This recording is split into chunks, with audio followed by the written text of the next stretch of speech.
So today I wanted to talk about weird things that INTPs do when no one is watching and we are alone. Um, I don't know if all these um, topics apply to all INTPs. Maybe not, obviously, because not everyone is similar to one another.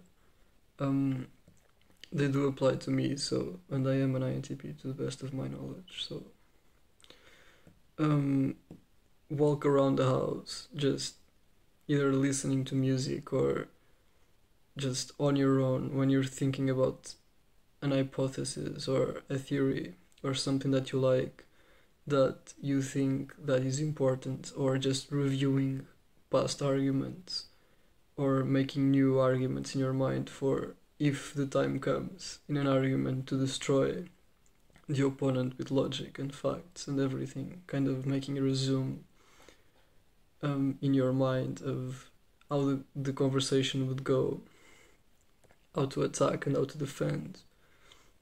I think this is one of the reasons why, probably why INTPs are deadly in a debate, because we have already seen that debate in our minds. Nothing is going to be new for us, and all the possible outcomes have already been analyzed and answered to. So unless the person is a god, a genius, um, there will be no surprises for us in that debate.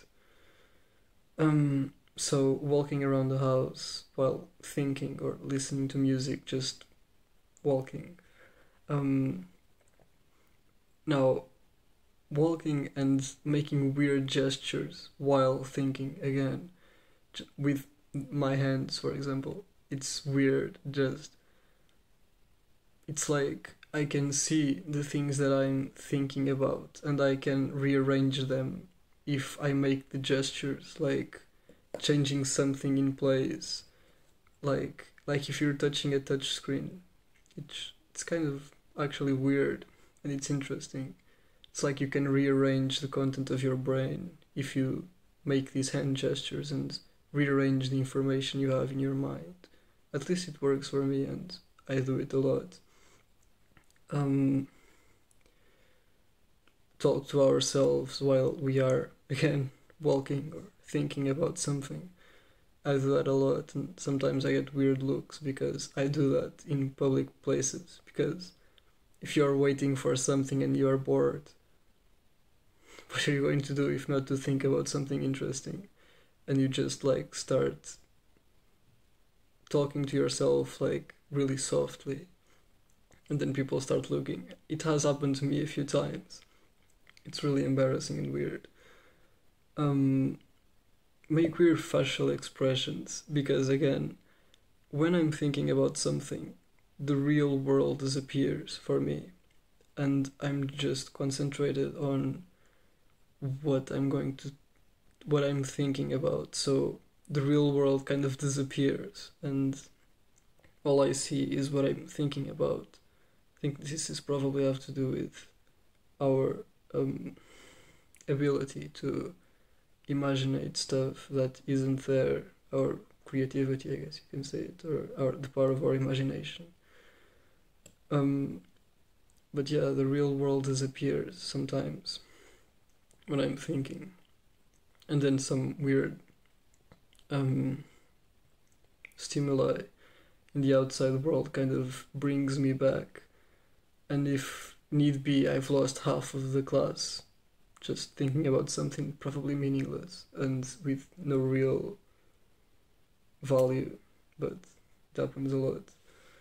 Um, I guess that for some reason I get attached to objects that they don't. It's not like they mean nothing to me. I know why I get attached to them. It's not attached. It's I like having them for the sake of having them, like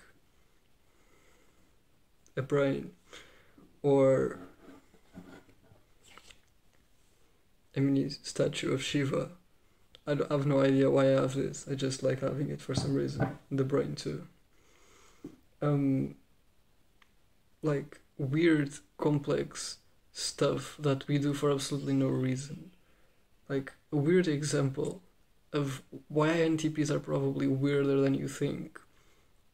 I don't know if this is, someone has described what I'm going to tell you like the most INTP thing that they have ever seen.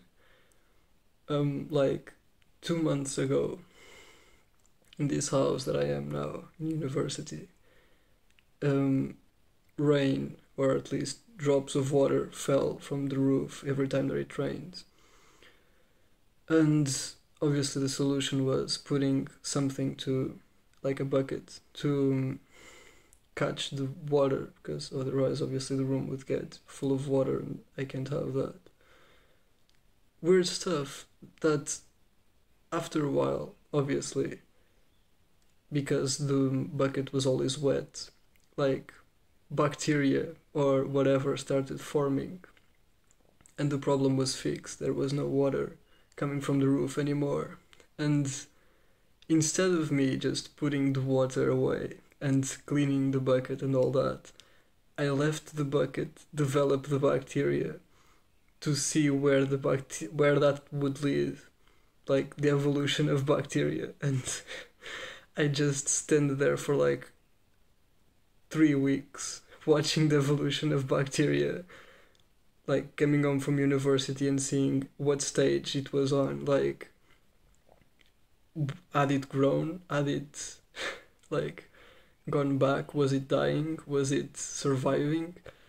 And after a while it died, obviously, but it took me like 3 weeks. It was like my pastime, just seeing the evolution of the bacteria that was forming inside the bucket, because it was fun, I guess. Like, INTPs have some weird, I'm not even sure if it's all INTPs, maybe it's just me, curiosities. Like, anything interesting can easily become something curious and just evolving into actually wanting to know why something happens and how, and watching the evolution of something. In this case was the bacteria inside the bucket because of the water.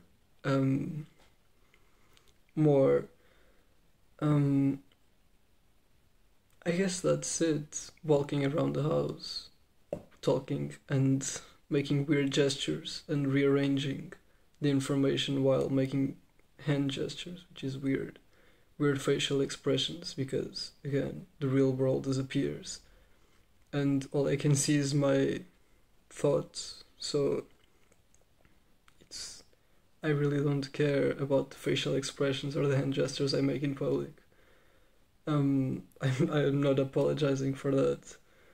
And giving value to meaningless stuff, like I showed with, and with the stupid statue that I have here. It's not like I give value to this, I just like having it for the sake of having it. There's kind of no emotional attachment to this, it's just an object that I find interest on because of the history of Hinduism, I guess. I'm not sure. Like, weirdly complex things like the bucket and the bacteria and stuff that there's absolutely no need for, but I don't know. We are creative, and we are weird, so I guess anything can come out with that conjugation of two factors of being weird and creative and curious. So I think that's it.